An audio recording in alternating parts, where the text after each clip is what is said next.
RTI Live News. Ask for right.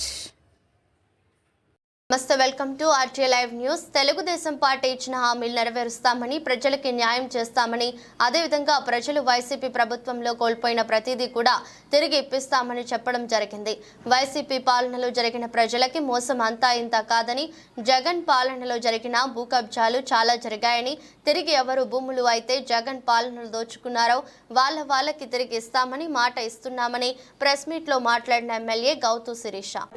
కడుపు నిండదు, రాష్ట్రానికి అభివృద్ధి జరగాలి, ప్రతి ఒక్కరికి పని అందించగలగాలి. ఏ రోజైతే ఈ వైసీపీ ప్రభుత్వం వల్ల ఇబ్బంది పడి మొన్నటి ఎలక్షన్లో యువత 100% ఎన్డీఏ కూటమితో నిలిచింది. వాళ్ళ భవిష్యత్తు మీద వాళ్ళకే భయం కలిగి, ఇలా అయితే మాకు భవిష్యత్తు అంటూ ఉండదు, ఆంధ్ర రాష్ట్రంలోని అర్థం చేసుకొని ఎన్డీఏ కూటమికి అండగా నిలిచారు.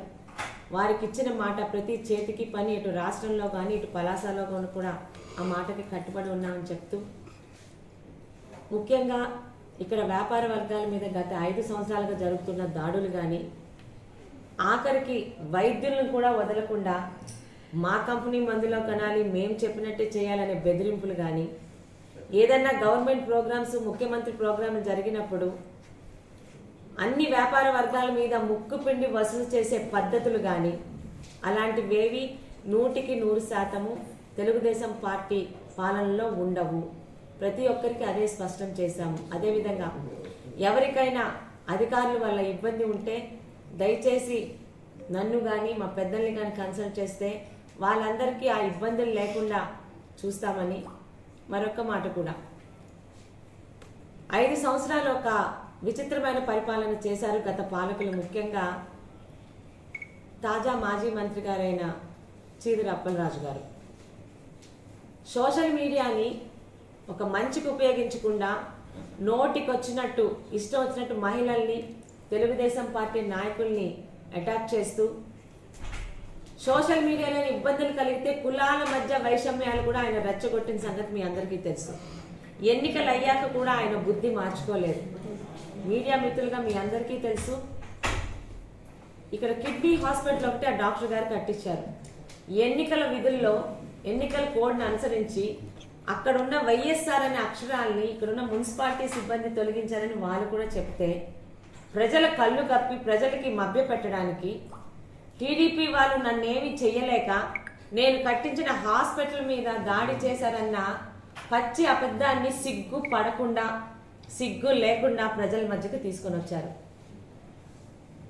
గతం కాదని ఆయనకు అర్థమైందండి. ఆధారాలతో సహా ఆయన అన్న మాటల్ని, ఆయన చేసిన వికృత చేష్టల్ని, అబద్ధాన్ని కూడా ఎస్పీ గారికి కంప్లైంట్ ఇవ్వడం జరిగింది. మరి మీ అందరికీ ఈ విషయం తెలిసే ఉండొచ్చు. ఆయన మీద నాన్ బెయిలబుల్ ఎఫ్ఐఆర్ కూడా రిజిస్టర్ అయింది. అనుకుంటే అరెస్ట్ చేసి తీసుకుని వెళ్తారు. అంటే ఇది అప్పలరాజు గారితో పాటు సోషల్ మీడియాలో నోటికొచ్చినట్టు మాట్లాడతాము, కులాల మధ్య వైషమ్యాలు సృష్టిస్తాం అనుకునే వాళ్ళకి మొదటి ఆఖరి హెచ్చరిక. పరిపాలనలోని విమర్శలు ఉంటాయి, నేను కూడా దాన్ని ఆహ్వానిస్తాను. సద్విమర్శలు, ఆలోచింపరేగించే విమర్శలు. మేము చెప్పిన హామీలు ఏమన్నా అమలు జరగకపోయినా, 6-7 ఏళ్ళప్పుడు కూడా ఎటువంటి నేను చెయ్యకపోయినా హుందాగా ప్రెస్ మీట్ చెప్పి పెట్టండి. ఏమ్మా శిరీషమ్మ, పలాస మున్సిపాలిటీలో శానిటరీ అన్నాం, ఏది ఇంకా మొదలవ్వలేదు, మంచినీరు ఇస్తా అన్నాం, మొదలవ్వలేదు, రైతులకు నీరు అందిస్తా అన్నాం, మాట్లాడండి. నేను కూడా పట్టుదలగా మీ చేత మాట అనిపించుకోకుండా పరిపాలన చేయాలని ఒక మంచి పట్టుదలతో నేను కానీ, నాకు 5 సంవత్సరాలు సహకరించి నన్ను ఈరోజు గెలిపించుకొని నాతో పాటు అడుగులేస్తున్న ప్రతి ఒక్క పెద్దలు కానీ అదే మాట మీద ఉంటాం. అంతేగాని కులాలను అడ్డం పెట్టుకొని ఈరోజు సోషల్ మీడియాలో నోటుకొచ్చినట్టు మాట్లాడుతున్నారు. ఆ పెద్ద మనుషుల పేర్లు కూడా చెప్తానండి. ఒక ఆయన పేరేంటండి, పివి సతీష్ గారు కానీ, ఒక తూముల శ్రీను అన్న వ్యక్తి కానీ, ముఖ్యంగా రాజా శ్రీకాంత్ అని కానీ ఇంకా 2-3 ఉన్నారు.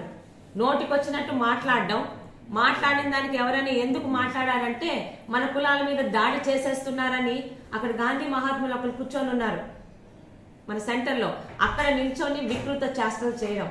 చాలా స్పష్టంగా చెప్తున్నాను, సేఫ్ పలాస, సేవ్ పలాస.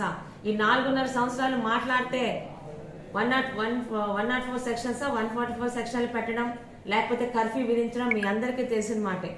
అలాంటివేవి పలాస ప్రజల్ని ఇబ్బంది పెట్టనివ్వను. ముఖ్యంగా సోషల్ మీడియాలోని అవాస్తవాల్ని అబద్ధాల్ని ప్రజల మనసుల్లోకి తీసుకెళ్లే ప్రయత్నం చేస్తే చట్టపరంగానే ఢీకొంటాను.